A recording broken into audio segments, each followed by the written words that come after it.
What's up, everyone? It's Jeremy Jeffers from What's the Alternative Podcast. We are back for episode 2.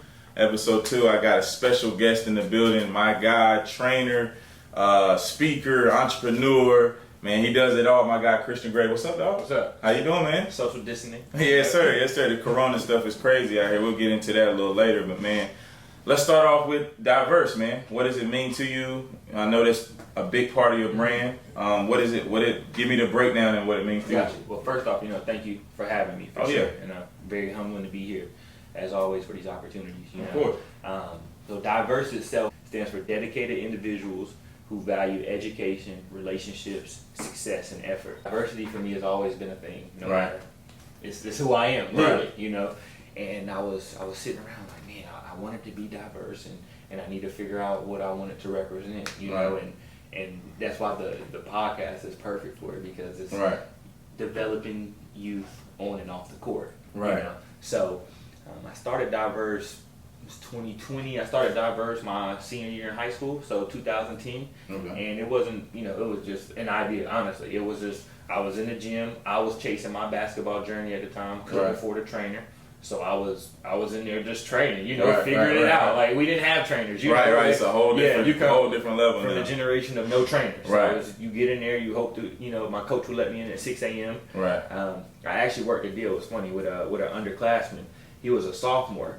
We didn't have showers at the school. It was a charter school. Mm-hmm. He lived right across the street. Mm-hmm. I said, hey, look, man, you want to play? He played ball too. Mm-hmm. You want to get better?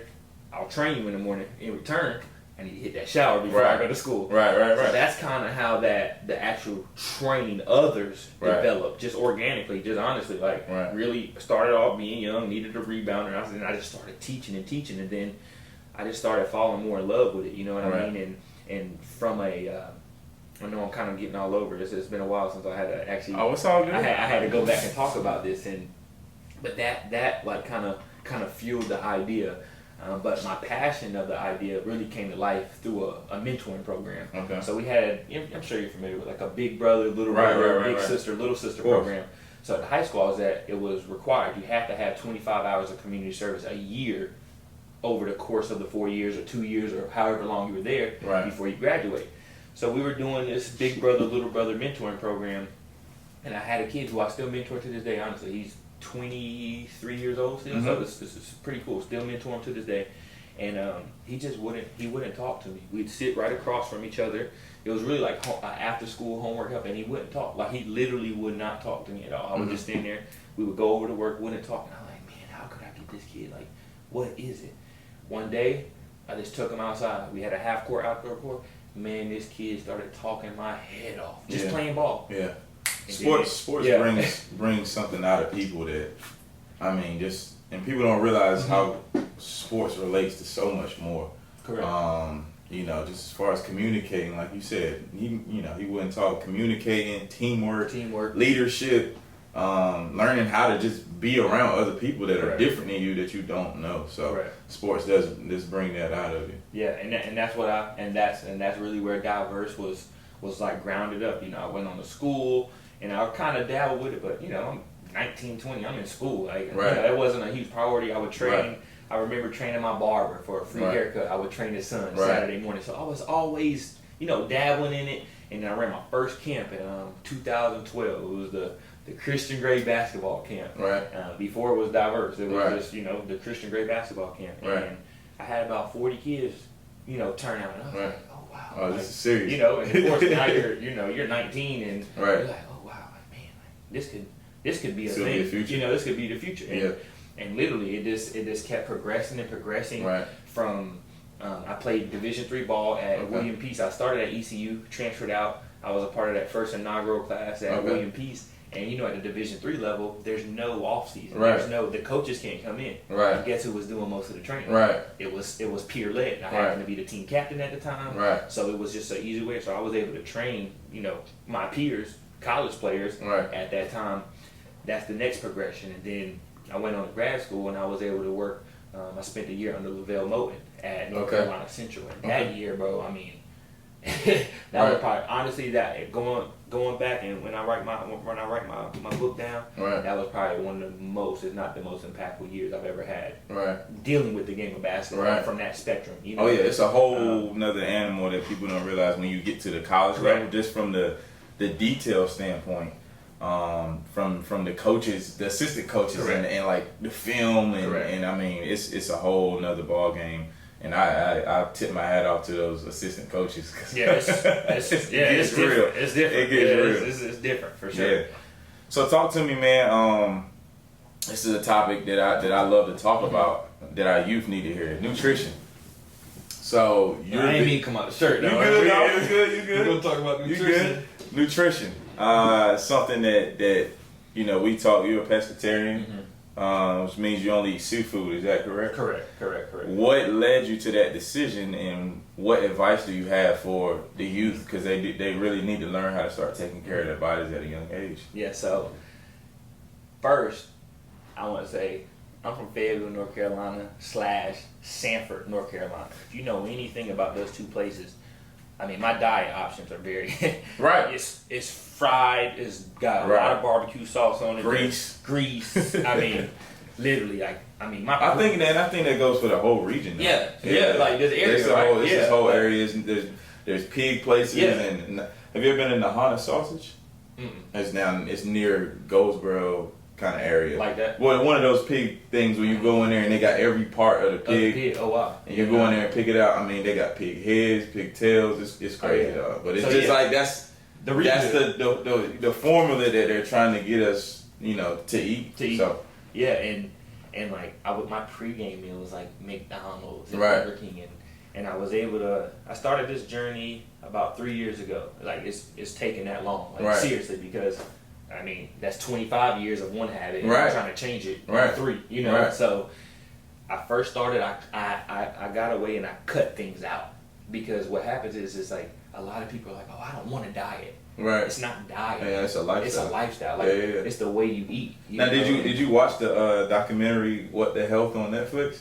No, I did see Game Changers. Oh, okay. Yeah, I saw that Game one too. Changers, yeah. So was that like the trigger, or it was just like something in your mind? Now the Game Changers added, I was kind of jogging, and then I seen that and I started sprinting. If that makes sense. You know what I mean? Like the journey was first it was cutting things out. So the first thing I cut out was pork and beef. That was honestly, it was really easy. And I was a burger and bacon guy. Like bacon, like literally, like that was. I mean, I mean, I don't know who doesn't like bacon. Like bacon was mine.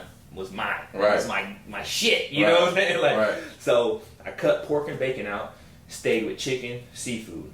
I upped the veggies and I upped the fruit, but I still kept the meat. And what I was doing was what I tell young athletes and my parents is that just start with cutting things out. Don't try to. It's overwhelming because it's hard to do, because you don't know what to eat, because you've been eating. When you go to the grocery store, you hit the same aisles. Even family dinners, like growing up, we had the same 5 meals. It was spaghetti, jambalaya, fried chicken, hamburger helper, and if it's on your own, your ass eat noodles. You know what I mean? So it was in every household essentially. You have that family menu. So just getting out of that. So I always tell people, just start with cutting things out. You know, and that's what I started. I started with pork and beef, and then I try to tell parents, replace all packaged snacks with fresh fruit.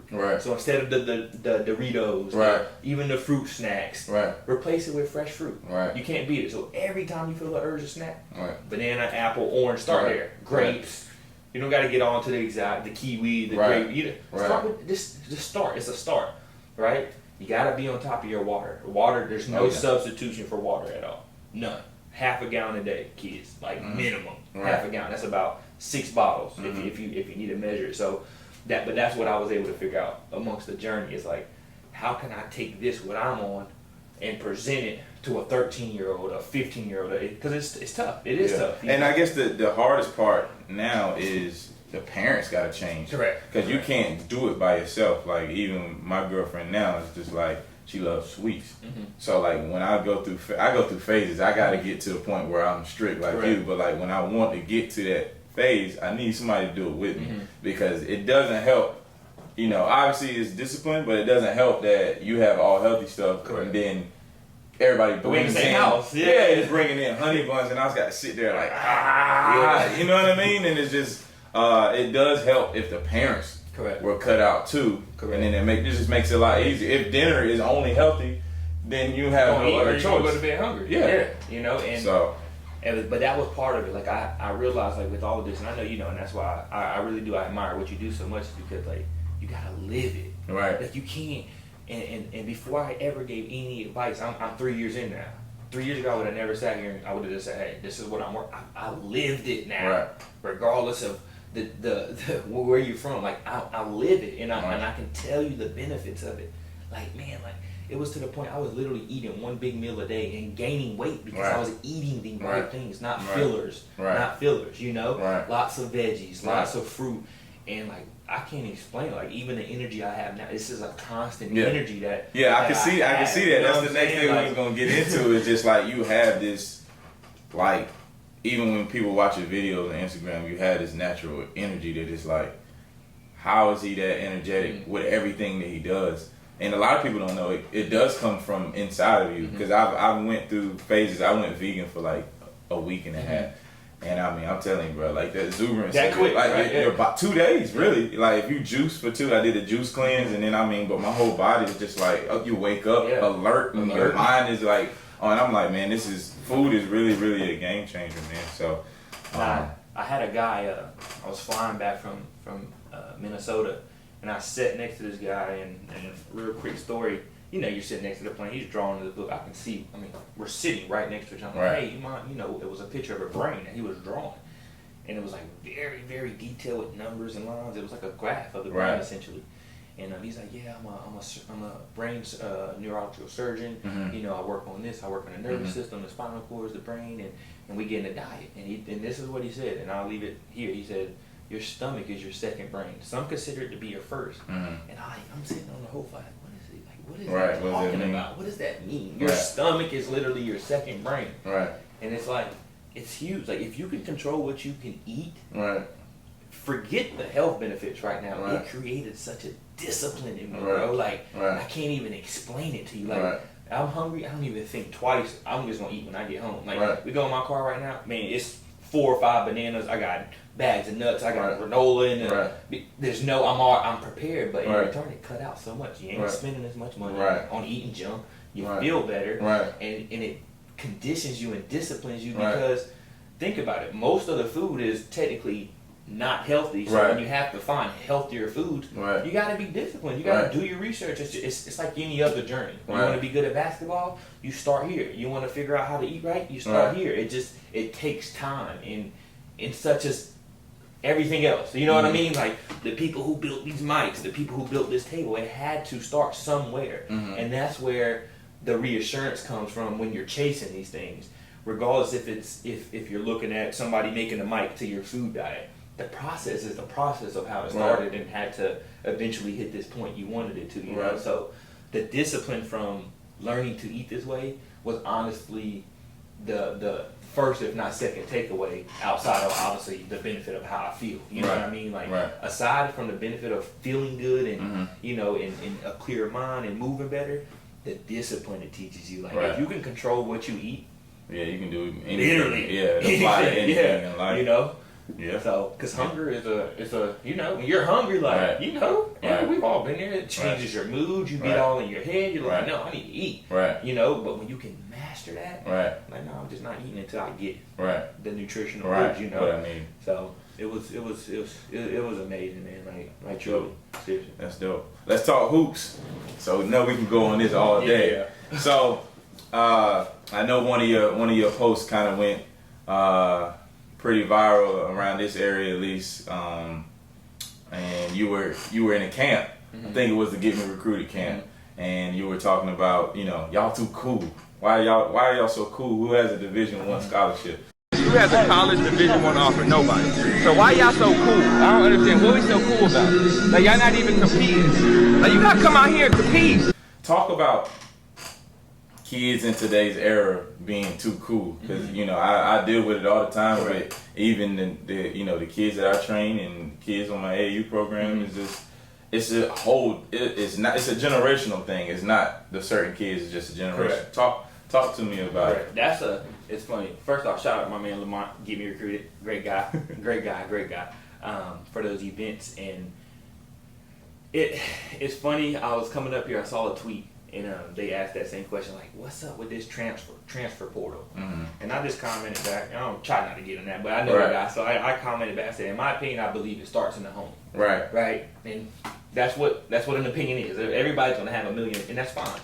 But from somebody who's 10 years in doing it, man, I see more kids. If I'm not on the court with them, I'm in the classroom with them in the schools with the accounting. So when I tell you I'm around kids from 7 a.m. to 10 p.m. every single, like literally from middle school, high school, college to pro. So I'm getting to see, here's this generation, here's this generation, here's this one, and there's a cohort of this age group, I'd say about 24, 23 is on down, and it's that microwave generation, and part of me doesn't blame them, because if we're not putting these things in perspective for them, you don't know what you don't know. Exactly. Is my point. Exactly. And the problem is it's of course it's so fast. Just think about everything though. Yeah. People are making money fast on it. Yeah. Hell, you can get a date on it fast. You know, like it's become inevitable. So if you're born into it, if you're grown into it, you can never step outside of it. Just like the diet, just like we talked about. I had to leave Fayetteville. I had to travel the world to understand, like, you're not eating the right way. I had to go out west to Cali, and I'm only eating fruit for breakfast. I'm like, like where the meat? Where the sausage at? Like, I want pancakes. And my mentor out there, like, you don't want to start your morning. Trust me. It's too heavy. It's too greasy. Get the brain. And I don't eat no meat before 12 noon every day. If I eat fish, it has to be after 12. Breakfast is oats and fruit. So to get back on that kind of, we wanted to have it fast, that coolness. I think the coolness is the media. Like, the more and more, I ask myself that every game I go to, that's my number. Like, why are these kids so cool, and why is nobody holding them accountable? Especially when we come from that. Most of the adults come from playing outside.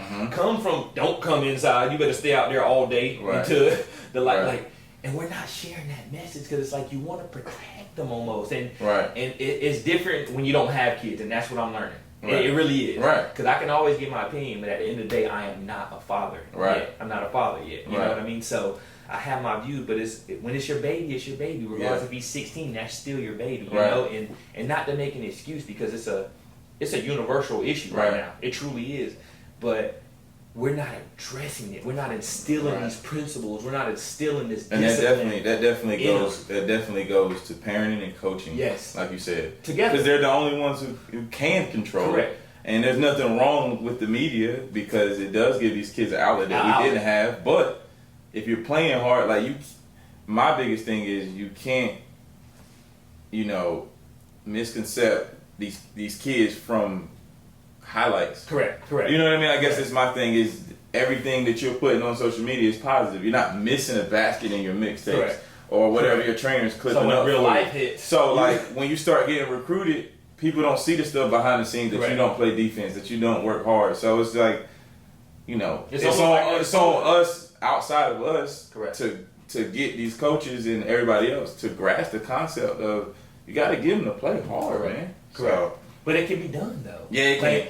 It comes with teaching. Anything that we do now, we've all been taught, we've all been conditioned to do. Yeah, for sure. It's just that. For sure. It's that's the psychology behind it. Like everything, we've all been conditioned and taught how to do from somewhere, or social learning, and it's like we have to get over that hump, because it's like, I was reading one, and a kid I know back around, like, he's on his fourth school. And I'm gonna tell you, I'll be the first. I'll tell you, I don't agree with that. Nah. That's just, I just don't. Yeah. Whether, it's not my place to get into it, but I don't agree with it. You know what I mean? Because it's like, what happened to just grinding it out? Sitting on that bench, building some character. Man, I got so many calls this year. I received so many, man, my kid's not playing. Do you think we should transfer? I'm like, bro, it's December. What is he gonna earn? And he's a man of color. Is a girl of color. What are they gonna really learn? What is this world every day? And what world do you not work every day? Tell me. Whether you're an entrepreneur, or you run whatever, or you work for somebody. And that's where the frustration comes, because I want them to, like, I want to see them fight a little more. You know what I mean? And if you fight and exhaust all options and you just say, hey, this is not a good fit. Right. Then you make a decision. I support you 100%. But I think, the next step to, if you make that decision, has to be a good decision. Yes. And it's got to be like, it's definitely got, you can't just go off emotion that I don't like this and don't like that. Because it's got to be, okay, I wasn't playing, it wasn't a good fit. But when I go here, correct. I'm starting. I'm one of the main guys. Not like go here and it be the same thing that was back there. And obviously, coach. Some coaches promise this and promise that, but again, it's still on you to perform. Yeah, and that's why I want to. I'm glad you said that because that's what I heard this morning. Right. Well, the coaches, a lot of them aren't recruiting, and I can't worry about what someone else is doing. Right. I got to worry about Christian Gray, right. his work ethic, his discipline, right. And the reward comes from the universe, not man. Right. The reward don't come from man, and right. that's what I tell these kids. Like, when you work hard and do the right things, the universe, God, what you believe in, is going to reward you. Right. 100%, God's going to reward you, not man. Right. Not here's 20 minutes of playing time. That's not the reward, even though we want to play. Right. The reward is when you sit back and like, man, I wasn't playing all my freshman year. I ain't complaining. I worked on my body. I kept my grades right. I worked on. I maxed out all options. And now if somebody showed me they maxed out all options and they still don't receive what they want, then we might need to move on. Right. God might be steering you to do something else. But when you max them out and you know, you got to be real with yourself. That's part of it. Right. You got to look yourself in the mirror like, what is this really about? Right. Am I after especially when you're not playing? That's a beautiful time. If I'm a freshman coming in, I honestly, I wasn't in that situation, but I would love to sit almost a year. Right. You get practice for a year. Right. You get to learn a college system with no pressure. You're not expected to play. Right. You're probably on the scout team where you get off every practice. Right. Working on your body, getting acclimated to the education of the university, getting your schedule down. That's a big thing for freshmen. Is just mastering that schedule. Right. How long does it take me to walk to this class? What time? And take that time, but that comes back from that mentor. Hey mom, hey dad, hey grandma, hey coach. Look, man, I'm having a hard time right now. Yeah.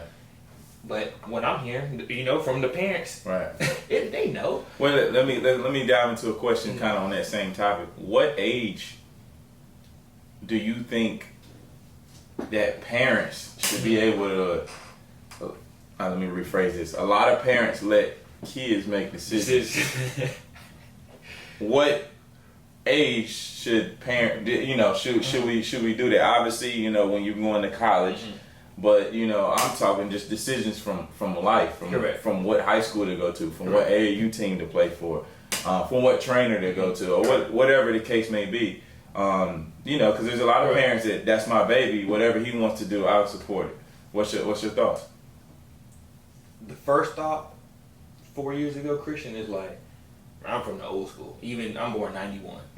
We right on that fence, both of us.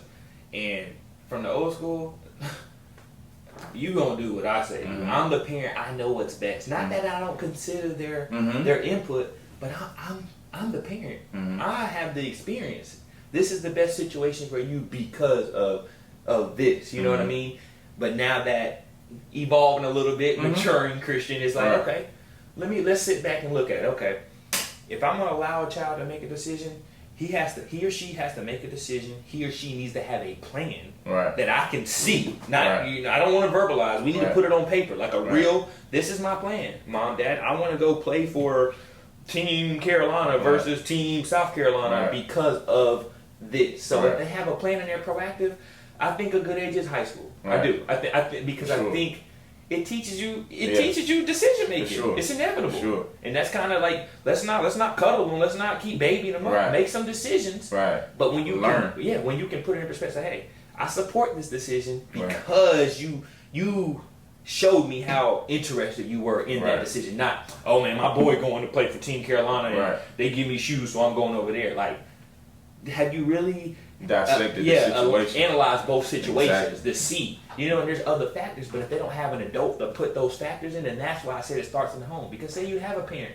who don't understand the importance of loyalty, of having somebody who really has your best interest, because they all say it, you know. And if you don't have no one out here maneuvering the dynamic, then it goes back, you don't know what you don't know. So it's like, hey, well, I'm going to let I'm gonna let Marcus pick where he wants to go to school because I just want him to be happy. Right. And so I don't think there's an age limit, but I think kids should be allowed to make their own decision. Right. If it's presented. Right. Like anything else. You know, you want to take out a business loan? All right, let me see your business plan. Right. You want to transfer schools? It's kind of like, matter of fact, Coach Carter. Right.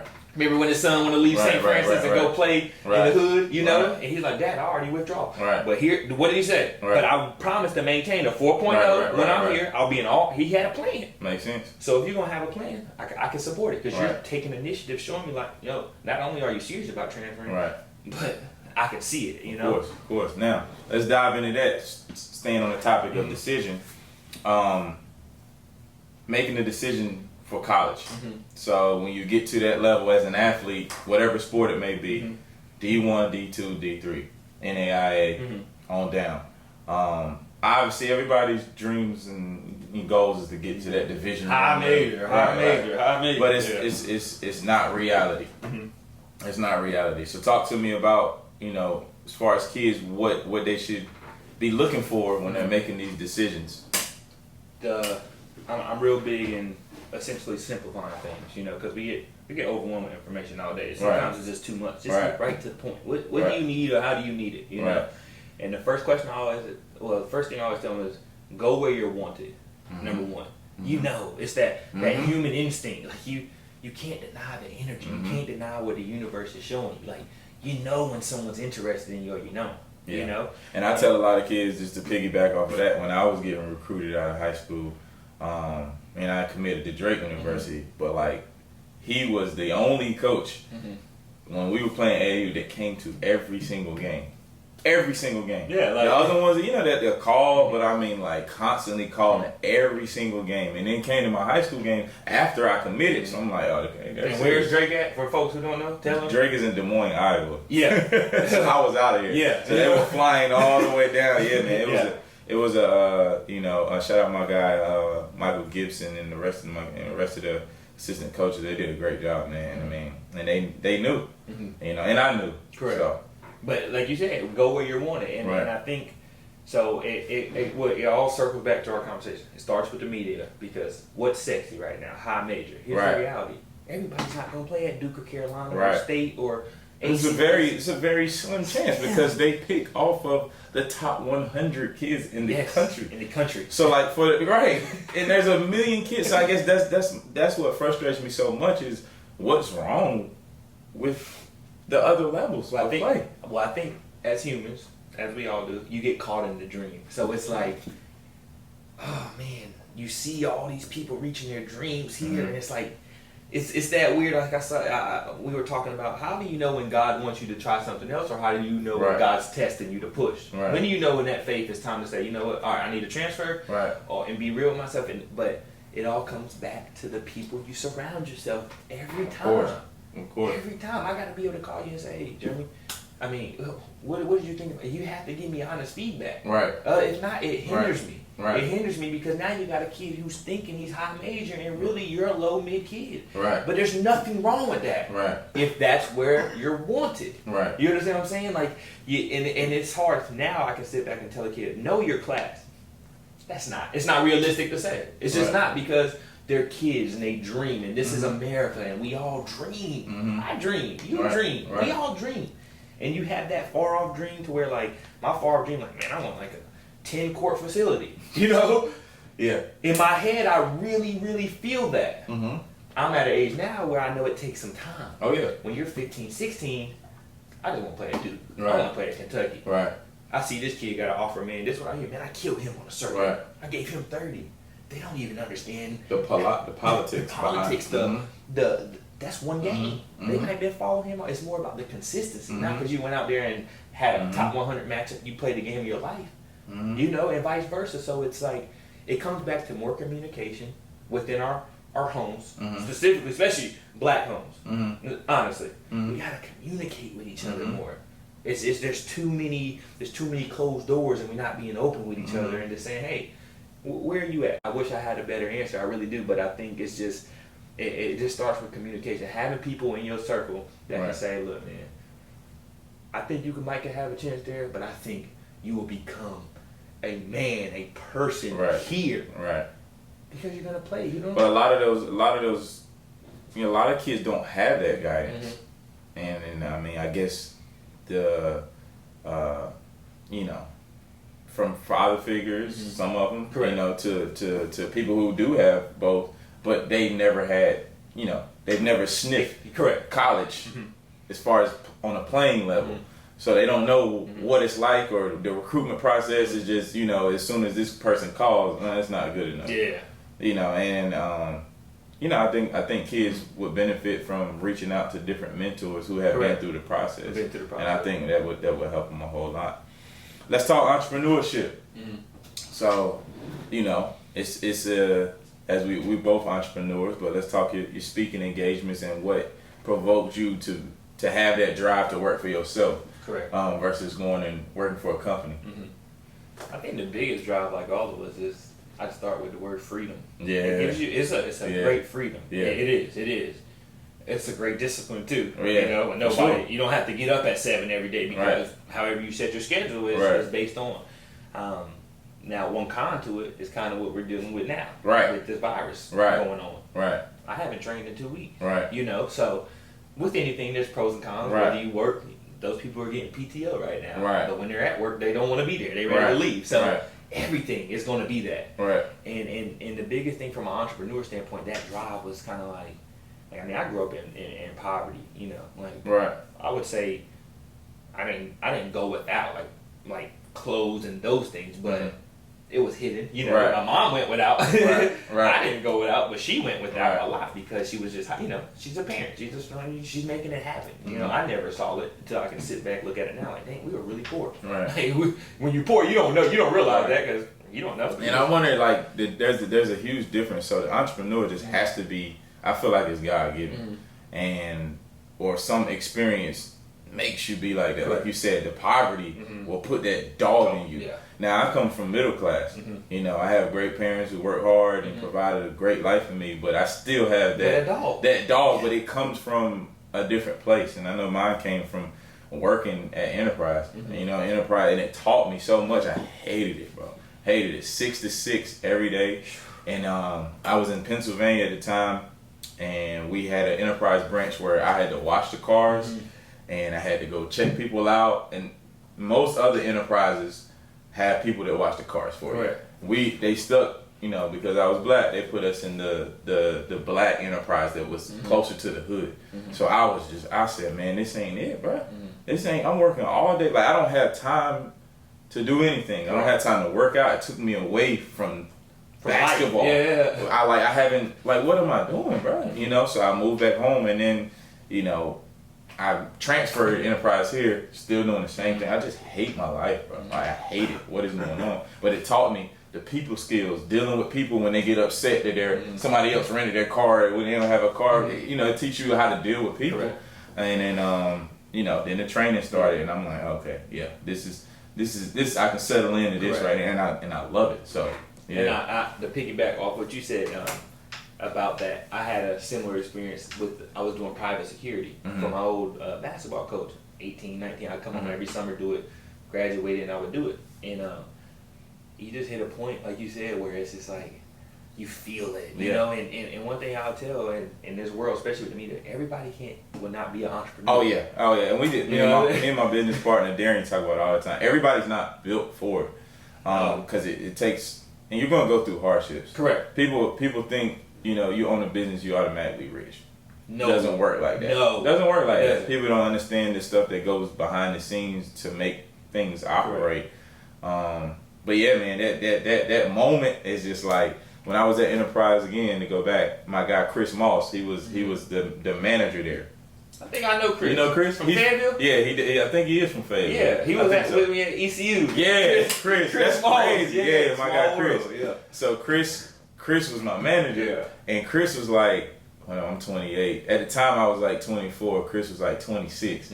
But he was the manager, and like Chris would be like, "Hey, bro, I need you to." We would be cool, but it was like, "Hey, bro, I need you to go do this," and I'm like, "Bro, you only 2 years older than me, bro." Like, you know what I mean? It's that, like, I had the respect level for Chris, but it was like, bro, like, I ain't supposed to be doing this, bro. Like, you 26 and you running something, bro. Like, I'm too smart, too creative to not, you know what I mean? To be limited. Doing myself. Yeah. So that freedom is definitely love, man. Definitely love. And outside of the freedom, the if you're a creator, it allows you to be creative. Right. Like even now, like there's just so much. Like that's kind of how the speaking. Like I was on camera, essentially speaking, and then I was actually presented with an opportunity. Like, hey, we want you to come speak off of social media. When someone, City of Raleigh representative, saw one of the videos and invited me out, and I finally had my first official, major speaking engagement, which was about a year and a half ago. About a year and a half ago, I did the one for NC State, and it was just.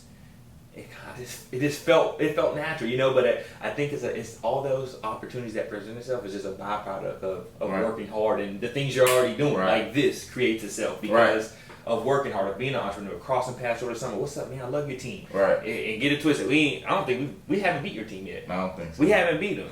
You know what I'm saying? But I was just so, you just know when you know. And that's what, and it goes back to kind of that college, like, you gotta trust the energy, man. Like when I first met you, even when you're down there, and our teams they're different. You could say our teams are totally, and I'm like, man, like you just develop a level of respect for people when you see them doing things the right way. You know what I mean?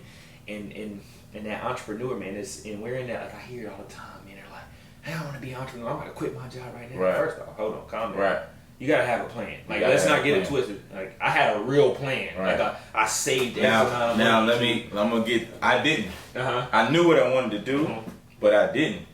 And don't get me wrong, we had a plan. Correct. But if I had been taught this kind of stuff in an earlier stage, as far as financially, I would have took some different steps. But you learn as you go as an entrepreneur. But definitely, I would say anybody needs that's thinking about going that route. I mean, strategic plan. A real plan. And definitely have, and understand demographics and definitely the financial side of what could take yourself.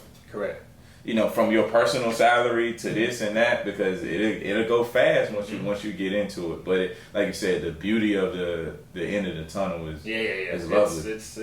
It is. It creates a lot of opportunity, man. Seriously. So let's talk about training for a sec. Your style of training, who you train as far as professional, and where you've been in the country to train. Okay. I think my style, if there was a style, I think I just like this. It's just old school. Like I don't need no cones. I don't need anything. I just need a basketball, and we just need a goal to get on. And my biggest thing is trying to implement just game situations. Oh man, I was just that's why I think we're alike, because I see a lot of trainers, and don't get me wrong, like everybody has their own style, and I don't want nobody to and that's what's beautiful about it, to an extent. That's I don't want nobody to take offense to this, but everybody has their own style, and I love it. But like in a game, you only have certain amount of movements. Like when you catch the ball, if you're not one of those guys that is just like a Kyrie or Dame Lillard or James Harden. These guys are special. These special guys. And they work on that. That's their job. But they're the ones that can get the ball, boom, boom, boom, boom, boom. Okay, the rest of the guys, I mean, hey man, shot fake, one dribble, snatch, up. You know what I mean? It's quick movements. So that's what, like you said, in the game, especially in college. NBA is a little different, but like you said, not everybody's gonna get to the NBA. But college, they scout everything. All right, he's going left 50% of the time, and if he takes 2 dribbles, he's going to take the pull up. So what do you need to work on? What do you need to work on? 15 dribble moves, or 2 dribbles going left pull up, and then countering because they already expecting you to do that. You know what I mean? So that's where that's what makes it beautiful to an extent. Like whether if I train that way, I can respect someone doing it the right way in their realm, because it creates that creativity. Because LaVelle Moten used to say this all the time when I worked. I was 23, by the way, when I got to work. It was great. But he used to say that there's a million ways to skin a cat. He used to say that every practice. I'm like, what is he talking about? Like, and it really is, because think about it. we're here. We on different paths though, but we still going here. Your path might have a little, and mine might have a little, but it might be different. I might have a mountain. You might just have a creek, but it's still a triumph that we got to get over. And that's what I've learned to respect now. The gimmicky, the money making, the disrespectful in the game. That's where I have a hard time. It's like, bro, that's not right. You know that's not right. You know, but if it all starts with the person for me. You know, because people really, their intentions are really well, and they just don't know. So I'm trying to figure out before I criticize or before I have an opinion, like, why are you teaching it like this? You know, like what is he or she trying to get to out of this? And it lets you sit back. But a couple years ago, I was like, man, I hate that. That's lame. Don't do that. That's wrong. It's only the way out.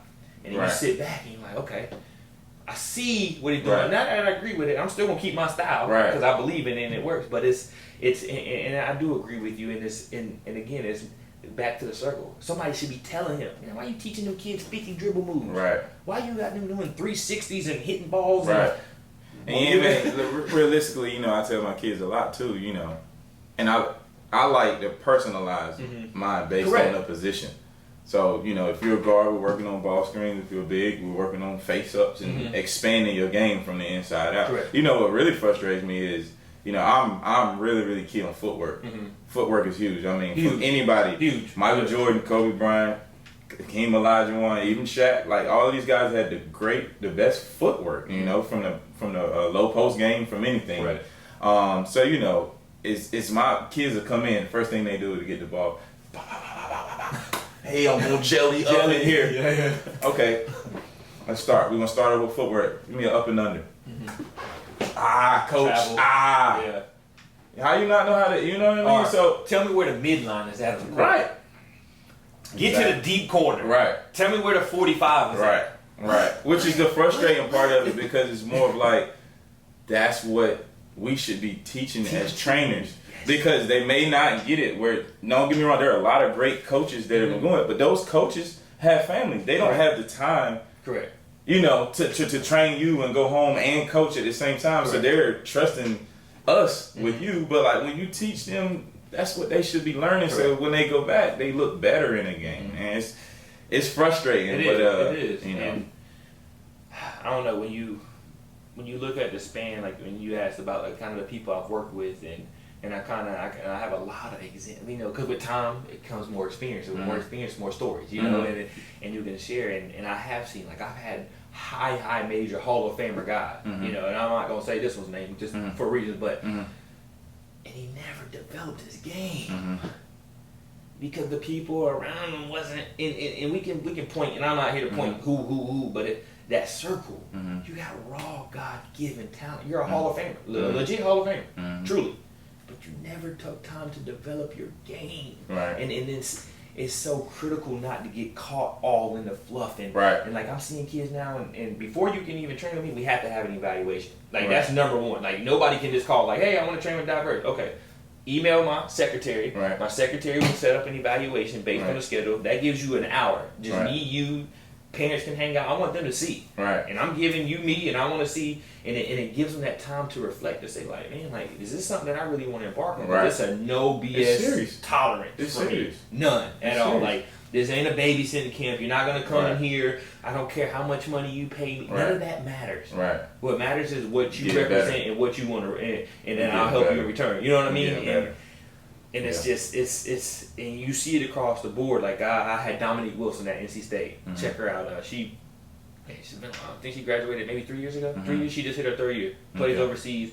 But when I tell you, this was literally the most engaged individual I think I've ever been around in my life. Like, and you know, coming from me, like I consider myself that person, that engaged. Like I hope people, when they talk about me, like, man, he's serious. So for me to say that about another individual should tell you, like, she is, like, I mean, seriously, she just was so focused. And her senior year, we were going 8 a.m. to 9. She's at NC State, all ACC, second team, first team, etc. Right? Goes 8 to 9, practices 9 to 12 mornings. You know how it goes. Then we shooting at night every day. Like, you can't make it up. You know what I mean? It's a different discipline that I didn't have when I was in college. And I spoke on this on the last episode, but like people don't I don't think these kids understand the seriousness of it. I'm gonna go work out with my trainer for an hour a day. It's a routine. I'm cool. It's a routine now. I'm cool. Yeah. Like, okay. When you have to get up at 6, lift weights, conditioning, and you have to eat, then you have to find the energy to go to class. Be successful in class. Right. Yeah. Now you have to come back for practice or film. Practice for 3 hours. Study hall. Study hall. Then you have to go home and do your homework. And get ready for it. And get ready for it all over again. Yeah. I mean, and you know, it's a whole nother discipline that these kids aren't trained for nowadays. And, you know, I tell everybody's got bounce in high school, but it leaves when you get to college. I ain't got no bounce no more. Yeah, it's real. You know, it's real, but it's the beauty of it. You know, and it's the beauty of why I'm creating this so they can. Yeah. And why we do what we do. You know, why we train the way that we train, Exactly. because it's important to teach. Right.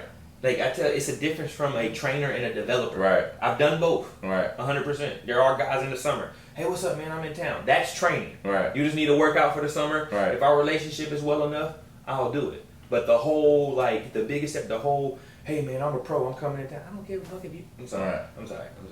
You good? You good? I don't give a damn if you're a pro. Right. You don't align with my mission. Right. You don't align with what I believe in because you're not seeing the bigger picture. Right. You got to come in and really align. Right. And that's why we do the evaluation. This is personal training. Right. I have the option. I don't want to work with you. I don't Right. care if you 5-star. Right.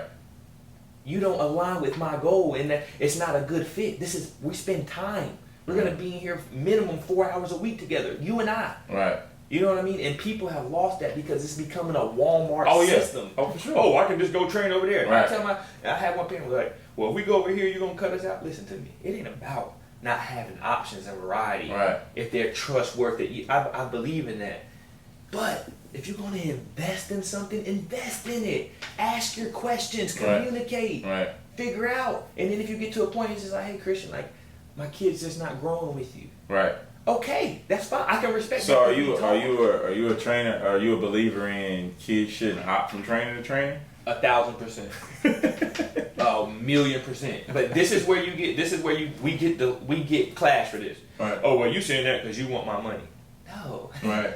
How is that? And I've been training kids for free for 5. That's kids who literally, and they're not 5-star kids. Let's Right. really. I got a couple kids that might play D2, D3, and they Right. haven't paid me anything Right. because their financial situation. But guess what? They dog, and they Right. come in there and work every single day. Right. They on time. They stretching. They're eating. They just lack a little height or a little talent, Right. and that's cool. Right. Hello, I lack a little height. I lack a little. Right. You know what I mean? But So it's like you said, what you embody the brand. And I'm one of those ones. I don't mind them working out with other people, but you know, like you said, it's hard. I'm curious your thoughts on that. I want to talk about this a little. Like, I'm curious. Why are you? Yeah. Like, talk to me. I'm sorry. You It's learn too. It's more of areas. Mm-hmm. So like, let's say if I have a kid driving from Greenville. 100%. That kind of thing. But around here, I mean, I don't mind. Mm-hmm. I don't mind. I just want the kids to be taught the right way. Mm-hmm.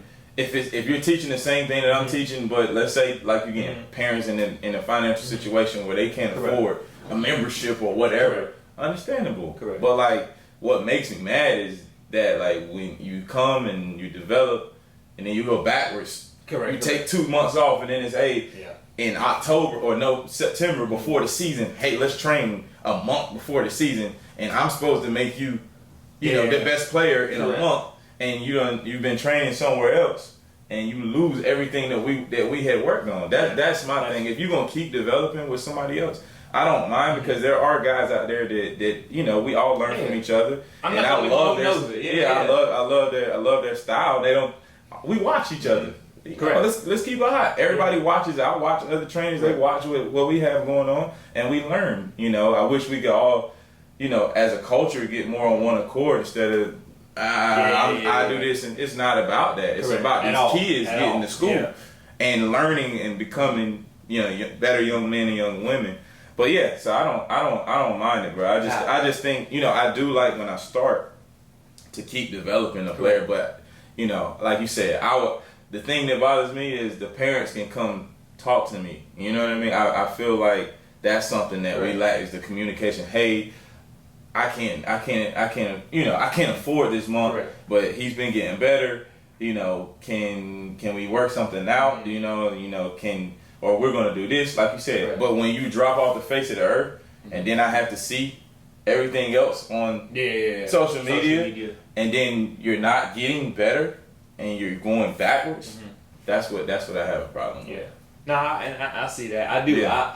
I kind of like back to that Walmart statement. Like for me, it's more about one is personal training, and I have a personal trainer now who actually Right. with my lifting and conditioning because I needed it. Mm-hmm. Like I need that mentorship. He's Right. 30 years older than me, Right. lots of experience, but he puts a lot of things in perspective about like this is a critical time for these kids. Right. From Right. 13 to 8, literally. Of course. So it goes back to the transfer portal. Stay where you're at. Right. If you trust in them. Right.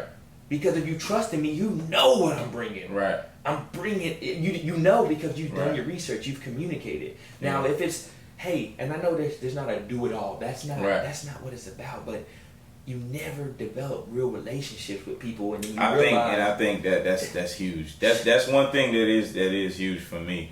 You know, I understand certain situations, and you know, I've grown. Mm-hmm. I used to be like that when I first started. Why he doing that? He going to man. I learned you can't control it. You can't control it, but the relationship aspect of when I bond with a kid, and you start to want to do everything to help that kid. Correct. You know, we've been to college. We got college coaches that we can call. Correct. We have Correct. a connection. Now that process makes it easier for you once you're developing Correct. through our program. But if you decide you're going to hop here, it's like, And I tell the parents. No, I mean, I'm just being human and being honest. Yeah. Like, and then you want to call me senior year when you don't have no offers. But you're not as gung-ho about it because you don't have a relationship with Exactly. humans. You know what I mean? It's like, I tell parents, it's like going to work for a different boss every day. Right. Honestly. Yeah. How would you respond if every time you came in it's a different, the fundamental of the game is the same. Right. You're going to catch it square, you go right, left for sugar to pass it. Right. You know what I mean? And the media has complicated Right. all of this. Right. It's not. It's a Right. simple, beautiful game of art. Right. That requires consistent action, consistent effort, such as anything you want to be successful in life. You know what I mean? Like, the basketball doesn't need to complicate it. If you want to be successful, you need to work consistently. Right. You know, and that's where my loophole, because it's like, and like you said, that might train the brain for kids. Now that you're saying it, you know, without that consistency. All right, now I'm gonna hop from AAU team to AAU team. When I get to college, I'm gonna hop from college. I'm gonna transfer to I college. don't transfer from trainer to trainer. I don't went from job to job because this person made me mad. I don't see mom do it. So these are generational curses. This is not something that just like this is passed down to somewhere. You know, like the guys I'm around, man, we quitting. Like, that's not even a thing. Like, I don't know anybody, literally. Like, I don't know anybody in my circle that's ever quit anything. Now, do they reevaluate some things like this ain't a good situation when you're grown and you got kids and family? That's different. But I'm talking about in that demographic. Like, just a true story. I drove all the way from Fayetteville to Garner Road my 8th grade year, got cut. Man, I cried the whole ride home. Seriously. The whole ride home. You think I ever forgot that lesson? No.